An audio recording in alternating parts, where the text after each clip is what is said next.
Bernardino County, San Diego County, and the coastal waters from San Mateo Point to the Mexican border and out 60 nautical miles, including San Clemente Island. A test signal was broadcast to test the public warning system. The test is normally conducted between 10 a.m. and noon each Wednesday, weather permitting. The signal was also used to test the activation and emergency readiness of the Skywire network of radio operators. Why do you go for Well, that was the weekly test, and clearly, from this testing purpose, these two went off, which I like, and I am joined by some special guests. I'm not going to do that. So, no.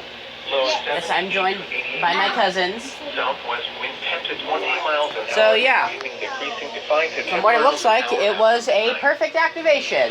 My weather radios will do just fine in here. Yep. So that's the, what the? Again! They're doing it again!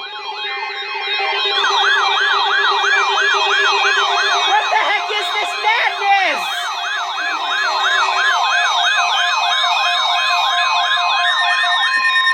The National Weather Service in San Diego has issued a required weekly test for the following areas in extreme southwestern California: Orange County, Riverside County, Glad I kept the camera on. San Diego County, and the coastal waters. They've done it sometimes.